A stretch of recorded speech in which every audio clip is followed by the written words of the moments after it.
नमस्कार मित्रांनो, दिग्दर्शक आदित्य इंगळे यांनी यापूर्वी अलीबाबा आणि 40तले चोर, आंधळी कोशिंबीर आणि पाऊल वाट असे चित्रपट दिग्दर्शित केलेले आहेत. दुर्दैवाने मी या 3 चित्रपटांपैकी एक देखील बघितलेला नाही. त्यामुळे बिनलग्नाची गोष्ट हा आगामी चित्रपट डायरेक्शन पॉईंट ऑफ व्ह्यूने कसा असेल याबद्दल मी फार काही ठोसपणे सांगू शकत नाही. परंतु चित्रपटातील सर्वच्या सर्व लीड ॲक्टर्स बघून मी एक गोष्ट नक्की सांगू शकतो आणि ती म्हणजे चित्रपट अभिनयाच्या बाबतीत आपल्याला अजिबात निराश करणार नाही.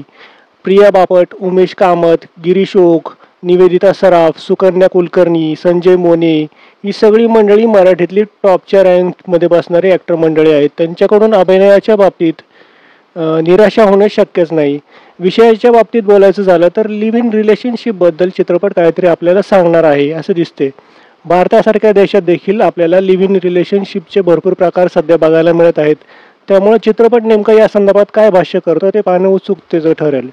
फिमेल लीड कॅरेक्टर हे प्रेग्नंट झालेले दिसतं आणि त्यामुळेच घरातली सगळी कामं करण्यात त्या कॅरेक्टरसाठी खूप डिफिकल्ट बनत चाललं आहे असं दिसतंय. आणि मग मुलाचा अपघात, जो लीड कॅरेक्टर आहे त्याचा अपघात झालेला दिसतोय आणि पाय फ्रॅक्चर झालेला दिसतो आहे. अशा परिस्थितीत नाविलाजाने त्यांना डोमेस्टिक हेल्प म्हणजेच घरगुती मदत घ्यावी लागणार आणि ही मदत देणाऱ्या 2 व्यक्ती म्हणजेच निवेदिता सराफ आणि गिरीश ओक यांचे कॅरेक्टर्स.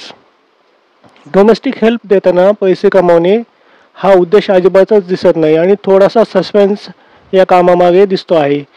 तू तिला सगळं काही सांगूनच का नाही टाकत या वाक्यातून काहीतरी स्ट्रॉंग बॅकस्टोरी असल्याचं दिसून येतं. चित्रपटात बॅकग्राऊंडला दिसणाऱ्या गोष्टींवरून हे लक्षात येतं की चित्रपटाची कथा ही भारतात नसून दुसऱ्या कुठल्या तरी देशात घडते आहे. चित्रपटात लिव्ह इन बरोबरच एकटेपणाच्या विषयाला देखील हात घातलेला दिसतोय आणि डोमेस्टिक हेल्प देताना एक विचित्र अट घातलेली दिसते, ती म्हणजे संध्याकाळचं जेवण सर्वांनी एकत्रच करायचं. मित्रांनो, ट्रेलरवरून बऱ्यापैकी अंदाज येतो की चित्रपट कशा बाबतीत आणि कसा असणार आहे. ज्यांना खूपच मारधाड असलेले ॲक्शन चित्रपट बघण्याची सवय आहे किंवा हॉरर चित्रपट बघण्याची सवय आहे, अशा लोकांनी अशा सिंपल चित्रपटापासून लांब राहिलेले बरं राहील. परंतु ज्यांना इमोशनल ड्रामा, हळवे चित्रपट आवडतात असे लोकांसाठी हा चित्रपट नक्कीच सुटेबल आहे. अशा सिंपल आणि स्वीट चित्रपटाचा देखील आपला एक स्वतःचा प्रेक्षक वर्ग असतो. आणि दुसरी गोष्ट म्हणजे असे चित्रपट फॅमिलीबरोबर जाऊन बघण्यासाठी फारच सुटेबल असतात.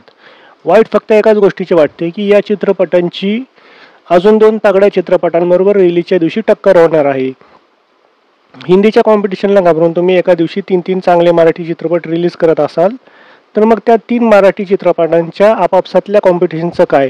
कॉम्पिटिशन ही कॉम्पिटिशनच असते, मग ती हिंदी बरोबर काय किंवा मराठी बरोबर काय, त्यात नुकसान तर होणारच.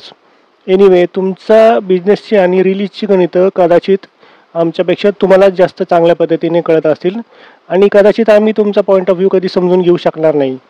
बाकी चित्रपट जर पाहिला तर चित्रपटाचा रिव्ह्यू चॅनलवर टाकण्यात येईल पाहिला तर. परंतु 3 चित्रपट जर एका दिवशी रिलीज होणार असतील तर नेमका कुठला पाहावा तो देखील एक मोठा प्रश्न आहे. तर ही होती बिनलग्नाची गोष्ट चित्रपटाच्या ट्रेलरची समीक्षा. व्हिडिओ आवडला असेल तर व्हिडिओला एक लाईक अवश्य द्या आणि अशाच प्रकारचे व्हिडिओज पाहत राहण्यासाठी चॅनलला सबस्क्राईब करून ठेवा. पुन्हा भेटूया अशाच एखाद्या व्हिडिओमध्ये. तोपर्यंत tata, good bye, take care.